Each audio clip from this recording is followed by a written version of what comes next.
दोस्तों, जैसे ही सरबुलंद हवेली के पिछवाड़े की तरफ जाता है, उसकी नजर जमीन पर पड़े शेरबानों के नेकलेस और पिस्तौल के खाली कारतूसों पर पड़ती है।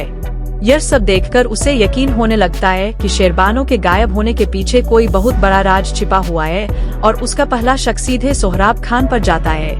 बिना देर किए सरबुलंद सोहराब खान के पास पहुंचता है और कहता है, मुझे पूरा यकीन है कि जिस दिन शेरबानो गायब हुई थी उसी दिन उसके साथ कोई बड़ा हादसा हुआ था। यह सुनते ही सोहराब खान बुरी तरह घबरा जाता है। खुद को बचाने के लिए वह बात का रुख बदलते हुए कहता है, मुझे पता चल चुका है कि जरमाला का असली नाम रबिया है और वह मुदस्सिर की बेवा है। तुमने यह बात हम सबसे इतने दिनों तक क्यों छिपाई? उन्हें बिल्कुल अंदाजा नहीं होता कि उनकी यह पूरी बातचीत पीछे खड़ी शरीन सुन चुकी है। दूसरी तरफ तोरसम रबिया का पता लगाने के लिए अपने खास आदमी जमरत को सरबुलंद की हवेली में जासूसी करने भेजता है। जैसे ही जमरत हवेली पहुंचता है, शरीन उसे बता देती है कि जिस रबिया की तलाश तोरसम इतने दिनों से कर रहा है, वही इस हवेली में जरमाला बनकर छिपी हुई है। यह खबर मिलते ही जमरत तुरंत तोरसम को फोन करता है। उसी रात तोरसम अपने हथियारबंद आदमियों के साथ चुपके से हवेली में घुस जाता है और सीधे रबिया के कमरे की ओर बढ़ता है।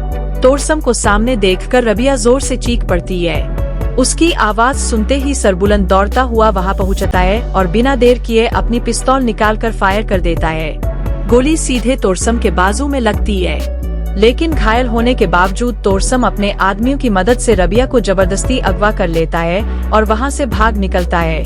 यह देखकर सरबुलंद भी उसके पीछे निकल पड़ता है।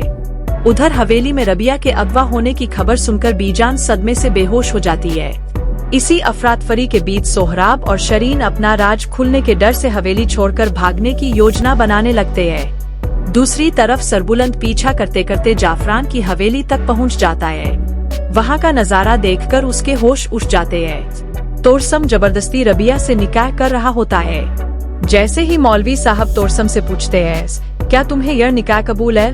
तभी सरबुलंद की गूंजती हुई आवाज आती है, यह निकाह हरगिज नहीं होगा। सरबुलंद को देखकर तोरसम और जाफरान दोनों फायरिंग शुरू कर देते हैं। गोलियों की बारिश के बीच अचानक तोरसम खुद सरबुलंद के सामने आ जाता है और गोली सीधे उसके सीने में लग जाती है। मौत के करीब पहुंच चुका तोरसम कांपती हुई आवाज में कहता है, मैंने जाफरान के कहने पर ही शेरदिल और उसकी बीवी का कत्ल करवाया था, मुझे माफ कर दो। इतना कहते ही तोरसम दम तोड़ देता है।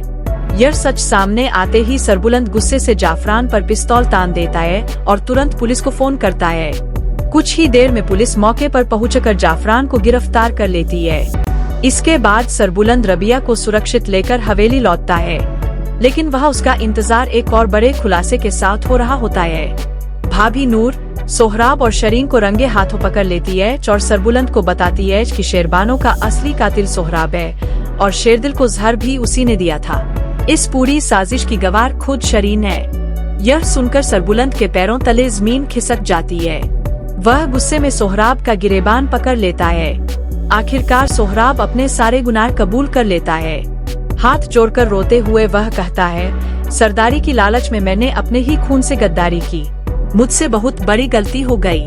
लेकिन इस बार सरबुलंद का दिल नहीं पिघलता। वह तुरंत पुलिस को बुलाकर सोहराब और शरीन दोनों को उनके हवाले कर देता है। कुछ समय बाद अदालत दोनों को उनके जुर्म के मुताबिक सजा सुना देती है और हवेली से हमेशा के लिए उनकी बुराई का अंत हो जाता है। इन सभी मुश्किलों के खत्म होने के बाद बीजान फैसला करती है कि अब सरबुलंद और रबिया की नई जिंदगी की शुरुआत होनी चाहिए। वह दोनों के निकाह का ऐलान कर देती है। रबिया अपने भाई तैयब और अपने मामा को भी इस खुशी में शामिल होने के लिए बुलाती है। पूरे परिवार की मौजूदगी में मौलवी साहब सरबुलंद और रबिया का निकाह पढ़ाते हैं। आखिरकार दोनों की मोहब्बत को उसकी मंजिल मिल जाती है और हवेली में एक बार फिर खुशियां लौट आती है। दोस्तों, अगर इस ड्रामे का अंत कुछ इस तरह हो तो आपको कैसा लगेगा?